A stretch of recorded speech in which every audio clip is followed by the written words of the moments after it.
Story time. How I found out that ghosts were really real through my own experience. So picture it. It's 1997 and I'm in Mississippi. At the time, I am a Chicago native. I am living in Chicago, but I have come down to Mississippi to visit my grandmother, who is now in the ICU, very, very sick. I was always very, very hopeful that my grandmother would get better because she'd always been this very strong, resilient person, and she had never really been hospitalized, to my knowledge, up until that point.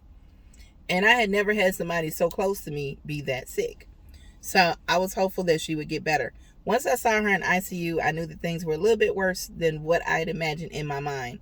And I remember everyone had been in ICU at the hospital all day long. Keep that in mind. My grandparents were very thrifty. So even in Mississippi in October, which is ironic I'm telling this story because this happened in October and not September. Anyway, even in Mississippi in October, it can be unseasonably warm. That day, it probably was in the high 80s and it was very humid. My grandparents didn't believe in running the air if no one was going to be at the house. So we had been at the hospital that was far away, maybe close to an hour away, for probably all day long, taking turns going to visit her in ICU. No one was in the house, meaning that the air was off, meaning that the house should have been hot.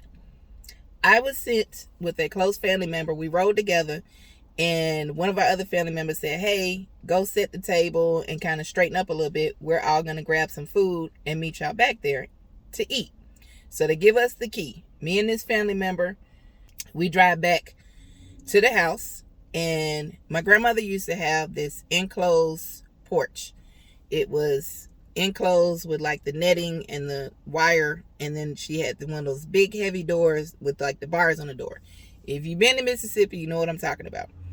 So we opened the door to the porch, unlock that door, go into the enclosed porch, and off of the enclosed porch is the door to go inside the house. As we opened the door to go inside the house, remember what I said? The air was off all day, so the house should have been warm, right? As soon as we open the door, the family member goes in first, and I am behind them. It was like somebody opened a freezer door and a gust of cold wind went through that person and hit me. Went through me, and we just froze for a second. We didn't speak about it. We didn't say anything. And it would just continue like nothing else happened. In that moment, I knew that that was my grandmother's spirit leaving that house. And she passed on about a week later. To this day, the story still raises the hairs on the back of my neck. And I know that it happened for real because years later, when we became adults, I asked them, do you remember going through that door and the cold gust of air that came through, even though the air conditioning was not running and the house was closed up all day?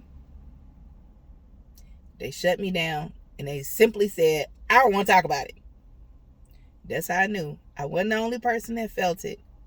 They felt it too, because to this day, they will not speak about it.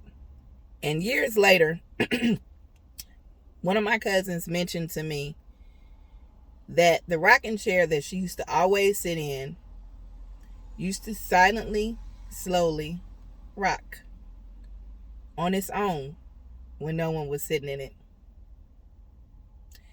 But in that moment, when I felt that cold gust of air, that was her letting me know she was getting ready to transition. A little bit creepy, but true. What's your story?